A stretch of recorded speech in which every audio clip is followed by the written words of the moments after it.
স্বাগত এই ভিডিওতে। এই ভিডিওটিতে ক্লিক করার জন্য আপনাকে অসংখ্য ধন্যবাদ।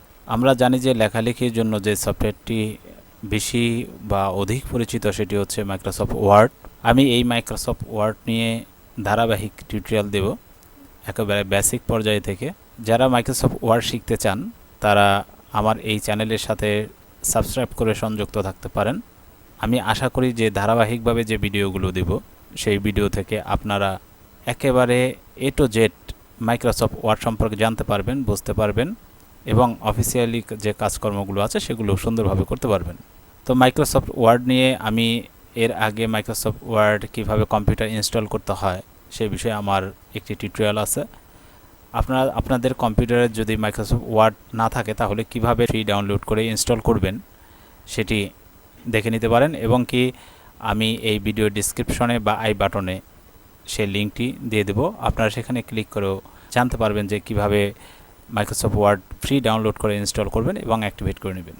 আজকে এই ভিডিওতে আমি দেখাবো যে মাইক্রোসফট ওয়ার্ড যে ইউজার ইন্টারফেস রয়েছে, অর্থাৎ মাইক্রোসফট ওয়ার্ডটি আমরা ওপেন করার পর যে পেজটি আসবে বা যে পেজটি আমাদের স্ক্রিনে প্রদর্শিত হবে সেই স্ক্রিন পরিচিতিমূলক আজকে এই টিউটোরিয়ালটি আমি সাজিয়েছি। আমরা যারা মাইক্রোসফট ওয়ার্ড শিখতে চাই প্রথমে আমাদের ইউজার ইন্টারফেসটি অবশ্যই জানতে হবে। তো আমার সাথেই থাকুন এবং ভিডিওটি প্রথম থেকে শেষ পর্যন্ত দেখুন না টেনে।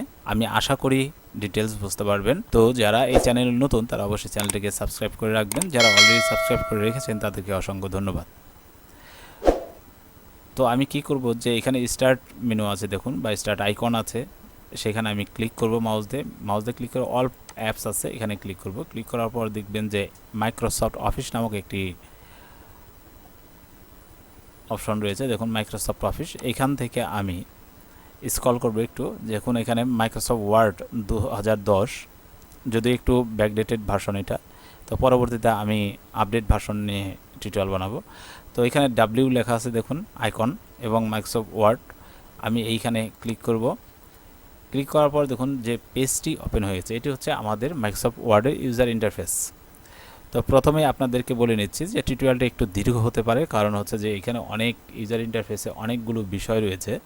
সেই বিষয়গুলো যদি আমি বলতে যাই একটু টিউটোরিয়ালটা দীর্ঘ হবে।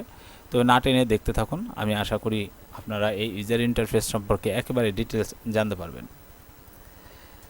দেখুন আমার যে এই যে সাদা যে পেজটি, এটা হচ্ছে যে মাইক্রোসফট ওয়ার্ডের ডকুমেন্ট এরিয়া বা ওয়ার্ক স্পেস। আমরা এইখানে যাবতীয় কাজ করব, যাই লেখালেখি করি না কেন এখানে করব, এই পেজটার মধ্যে করব, ঠিক আছে? এটাকে বলে ডকুমেন্ট এরিয়া বা ওয়ার্ক স্পেস।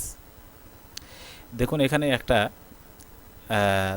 দাগ লাভ পাচ্ছে, নড়াচড়া করছে, এটাকে বলে কার্সর বা ইনসারশন, ঠিক আছে? অর্থাৎ আপনি যে এই ইনসারশনটি হচ্ছে বা কার্সরটি নড়ছে, তো এখান থেকে আপনি যাই লেখেন না কেন এখান থেকে শুরু হবে, ঠিক আছে? তো দেখুন আমি উদাহরণস্বরূপ দেখুন এখান থেকে শুরু হচ্ছে, ঠিক আছে? তো এটাকে কার্সর বলে বা ইনসারশন বলে। আর এই যে মাউস যে রয়েছে আমার দেখুন, ঠিক আছে, এটাকে পয়েন্টার বলে, মাউস পয়েন্টার, ঠিক আছে?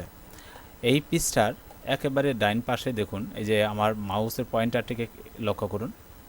এই যে আমি এটাকে নিচের দিকে নামাচ্ছি আবার উপর দিকে উঠাচ্ছে, এটাকে বলে স্ক্রল বার, এটাকে বলে স্ক্রল বার, ঠিক আছে? এর উপর নিচ করে। আর একটা রয়েছে সেটা হচ্ছে যে দেখুন যে আরেকটা রয়েছে নিচে, এটাও স্ক্রল বার, বাট এটা ডানে বামে যাবে, ঠিক আছে? আমরা যদি কোনো পেজের ডানে বামে কি লেখা লিখেছি সেটা দেখতে যাই তাহলে এই স্ক্রল বার নাড়িয়ে চাড়িয়ে আমরা দেখতে পারবো। আমি এখন চলে যাচ্ছি যে আমি যে এই পেজটা ওপেন করেছি মাইক্রোসফট ওয়ার্ডটি, একেবারে উপরে যে দেখুন এখানে ডকুমেন্ট 1 মাইক্রোসফট ওয়ার্ড, এটাকে বলে টাইটল বার। অর্থাৎ আমি এই পেজটি যে নামেই সেভ করি না কেন সেই নামটি এইখানে এই যে ডকুমেন্ট 1 যে লেখা আছে এখানে, এই ডকুমেন্ট 1-এর এখানে সেই নামটি দেখা যাবে। যেমন উদাহরণস্বরূপ আমি যদি এখানে এই যে সেভ আইকনটি দেখতে পাচ্ছেন, যে সেভ আইকনে যদি আমি ক্লিক করি, ক্লিক করার পর যদি আমি এই ফাইলটি যদি ধরুন আমি আমার নামে যদি সেভ করি, দেখুন এখানে সেভ বাটনে ক্লিক করলাম, ক্লিক করার পর দেখুন এই যে আমার এখানে নামটি চেঞ্জ হয়ে কী হয়েছে যে প্রদীপ লেখা আসছে। তো এটা হচ্ছে টাইটেল বার। এখানে আপনি ডকুমেন্টের যে নামই দেন না কেন, টাইটেল দেন না কেন, সেটা এখানে দেখা যাবে। ঠিক আছে, এখন এই যে টাইটেল বারের ডাইন পাশে এবং বাম পাশে কিছু অপশন রয়েছে।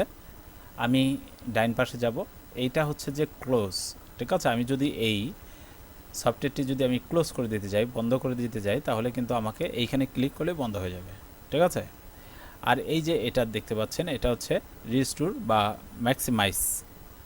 অর্থাৎ আমার যদি এইটি যদি ধরুন আমার এই সফটওয়্যারটি এরকম আছে উইন্ডোটি, সেক্ষেত্রে আমি এটা যদি ম্যাক্সিমাইজ করতে চাই অর্থাৎ বড় করতে চাই, তাহলে আমি কিন্তু এখানে একটা ক্লিক করলেই কিন্তু ম্যাক্সিমাইজ হয়ে যাবে। বুঝতে পারছেন? তো এটা হচ্ছে মিনিমাইজ, অর্থাৎ আমার যে এই যে পেজটি রয়েছে সেটা যদি আমি গুটিয়ে আমার এই টাস্ক বারের মধ্যে রাখতে চাই, সেক্ষেত্রে আমার এই মিনিমাইজের মধ্যে যদি আমি ক্লিক করি, দেখুন আমার টাস্ক বারের মধ্যে সফটওয়্যারটি রয়ে গেছে। তো আমি এই টাস্ক বার থেকে যদি আবার এই সফটওয়্যারের মধ্যে ক্লিক করি, আবার ওপেন হয়ে যাবে। ঠিক আছে, চলে আসবে। তাহলে আমরা দেখলাম যে এটা ক্লোজ, এটা রিস্টোর বা ম্যাক্সিমাইজ, এটা হচ্ছে মিনিমাইজ। ঠিক আছে, আমার একেবারে বাম পাশে দেখুন, স্ক্রিনের বাম পাশে কিছু আইকন রয়েছে। ঠিক আছে, এটা হচ্ছে যে আমাদের মাইক্রোসফট ওয়ার্ডের আইকন এটা। ঠিক আছে, এইখানে আমরা রাইট ক্লিক করলে এই অপশনগুলো দেখতে পারবো, রিস্টোর, মিনিমাইজ, ক্লোজ ইত্যাদি, এগুলো দেখতে পারবো। এখানে একটা সেভ আইকন রয়েছে।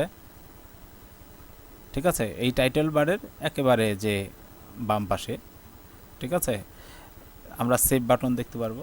ঠিক আছে, আমরা যদি এই যে ফাইলে এখানে রাখি না কেন, আমি যদি এই সেভ বাটনে ক্লিক করি বা সেভ আইকনে ক্লিক করি, তাহলে এটা সেভ হয়ে যাবে। দেখুন এটা কি আছে যে আন্ডো টাইপিং, অর্থাৎ আমি যাই লিখি না কেন, ধরুন আমি কিছু লিখলাম, সেটাকে যদি আমি এই আন্ডো করি, অর্থাৎ আস্তে আস্তে আমার সেটা কিন্তু পিছনের দিকে চলে যাবে, অর্থাৎ পিছনের দিকে মুছতে থাকবে। দেখুন আবার যদি এই পূর্বের লেখাগুলো ফিরিয়ে আনতে যাই, তাহলে আমাদের এখানে রেডো বাটন আছে, দেখুন রেডো টাইপিং আছে। ঠিক আছে, এটা কিন্তু আবার চলে আসবে। তো নিশ্চয়ই বুঝতে পারছেন যে এটা আন্ডো রেডো এটা কি কাজ। এখানে দেখুন একটা যে ডাউন অ্যারো রয়েছে যে কাস্টমাইজ কুইক অ্যাক্সেস টুলবার। ঠিক আছে, এই কুইক অ্যাক্সেস টুলবারে আমি যদি মাউস দিয়ে ক্লিক করি, তাহলে দেখুন যে এইখানে কিছু মেনু চলে আসবে। ঠিক আছে, ড্রপ ডাউন লিস্টের মতো চলে আসবে, এখানে কিছু মেনু চলে আসবে। আমরা এইখান থেকে আমরা প্রয়োজনীয় কাজগুলো করে নিতে পারি। তো এটা গেল।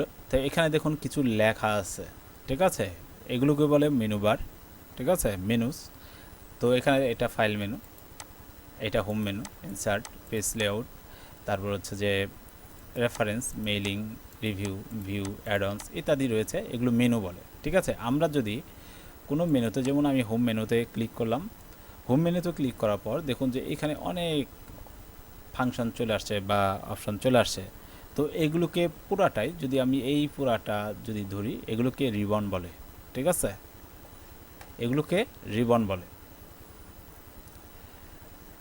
এই রিবনকে আবার বিভিন্ন সেকশনে ভাগ করা হয়েছে। এই যে দাগ দেখতে পাচ্ছেন, অর্থাৎ এই ক্লিপবোর্ড সেকশন, আবার এইখানে একটা সেকশন আছে ফন্ট সেকশন, এইখানে একটা দাগ দেখুন আলাদা করে দিয়েছে প্যারাগ্রাফ সেকশন, এইখানে একটা দাগ দিয়ে আলাদা করে দিয়েছে, এটাকে বলা হয়েছে স্টাইল সেকশন, এইখানে আবার দাগ দিয়ে আলাদা করে দিয়েছে, এটাকে এডিটিং সেকশন দিয়েছে।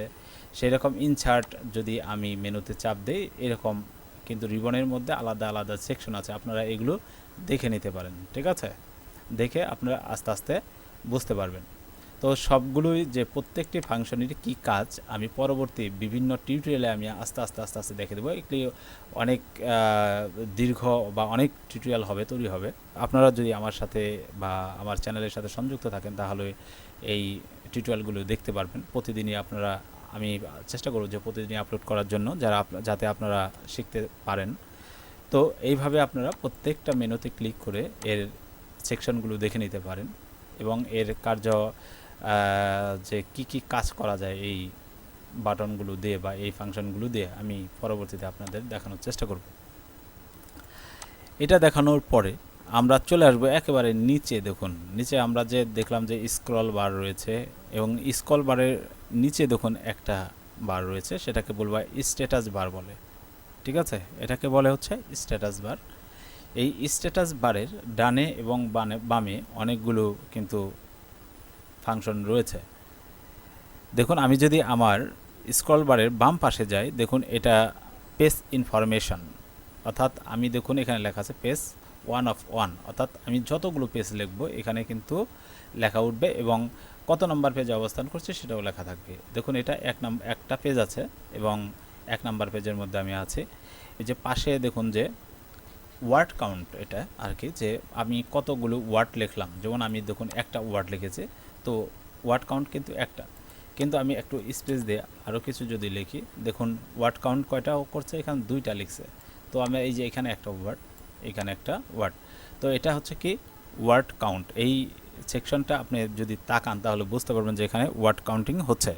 ঠিক আছে, তো এইখানে আরেকটা বিষয় রয়েছে, সেটা হচ্ছে চেক প্রুফ এরর্স। যদি কোনো ভুল থাকে তাহলে কিন্তু আপনি এইখানে দেখতে পারবেন, এখানে ক্রস লেখা উঠবে। ঠিক আছে,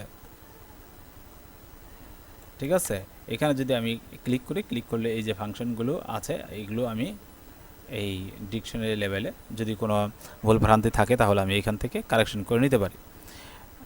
ঠিক আছে, এখানে এটা তাহলে এটার নাম বললাম হচ্ছে চেক প্রুফ এরর্স। আচ্ছা, এইখান থেকে আমি যদি এই স্ক্রল বার স্ট্যাটাস বারে যদি আমি ডান পাশে চলে আসি, তাহলে দেখব যে এইখানে একটা সেকশন রয়েছে, সেটা হচ্ছে পেজ ভিউ অপশন, অর্থাৎ আমি এই পেজটা কিভাবে দেখতে চাই। দেখুন এইখানে ক্লিক করে যে প্রিন্ট লেআউট আছে, তো আমি এটা যদি ফুল স্ক্রিন রিডিংয়ে দিতে চাই তাহলে দেখুন এইভাবে চলে আসবে। ঠিক আছে, আমি এটাকে ক্লোজ করে দেব। ক্লোজ করে দিলে দেখুন যে এখানে আরেকটা আছে ভিউ ওয়েব লেআউট, আমি ওয়েব লেআউটে আমি দিয়ে দেখতে পারি। ঠিক আছে, আপনি যদি কোনো সাবজেক্ট নিয়ে টাইপিং করতে যান তাহলে আপনি আপনার লেখার সুবিধা অনুযায়ী আপনি এটা করে নিতে পারেন। তো এখানে দেখুন যে আউটলাইন আছে। ঠিক আছে, তারপরে এখানে রয়েছে ড্রাফট রয়েছে, যেমন ড্রাফট, আউটলাইন। ঠিক আছে, এগুলো করে নিতে পারেন। এইভাবে আপনারা এই পেজ ভিউ অপশন থেকে করে নিতে পারেন। দেখুন এই লেখাটা আমি যে লিখছি, এই লেখাটা আমি যদি অনেক সময় বড় করতে চাই বা ছোট করতে চাই তাহলে আরেকটি অপশন রয়েছে, সেটা হচ্ছে দেখুন এখানে রয়েছে জুম স্লাইডার। ঠিক আছে, আমি যদি মনে করি যে এটা আমি একটু বড় করব লেখাটা, দেখুন এখানে এই প্লাসের চিহ্ন দেব, বড় হচ্ছে লেখাটা, মানে জুম করে আসছে, পেজটা জুম করছে। তো আবার যদি জুম আউট করতে চাই তো আমি এই জুম আউট করতে পারি। ঠিক আছে, বা এই যে এখানে ধরে আমি কিন্তু এটা যদি ডানে বামে নাড়াই তাহলে কিন্তু জুম ইন জুম আউট হবে। ঠিক আছে, তো আমি আশা করি যে এই যে টিউটোরিয়ালটা, যে মাইক্রোসফট ওয়ার্ড ইউজার ইন্টারফেস, যে আমি আপনাদেরকে প্রাথমিক ধারণা দিতে পেরেছি যে ইউজার ইন্টারফেস সম্পর্কে। এই ইউজার ইন্টারফেস যেটুকু আমি বলেছি, আমরা যদি পরবর্তীতে কোনো কাজ করতে যাই তাহলে কিন্তু আমার এই ইনফরমেশনগুলো, অর্থাৎ আমার মাইক্রোসফট ওয়ার্ডের এই ইউজার ইন্টারফেসের যে ইনফরমেশনগুলো দিলাম, এগুলো আমার কিন্তু মাস্ট লাগবে, জানতে হবে। এগুলো যদি জানা না থাকে তাহলে কিন্তু আমার এই মাইক্রোসফট ওয়ার্ডটি আমি সম্পূর্ণভাবে বা পরিপূর্ণভাবে কিন্তু আমি ব্যবহার করতে পারবো না। আজকে এই পর্যন্তই, যে পরবর্তী আবার নতুন কোনো মাইক্রোসফট ওয়ার্ড নিয়ে নতুন কোনো ভিডিও নিয়ে হাজির হব। একেবারে প্রাথমিক বা বেসিক বিষয় নিয়ে হাজির হব মাইক্রোসফট ওয়ার্ডের। আশা করি আপনারা আমার সঙ্গে থাকবেন।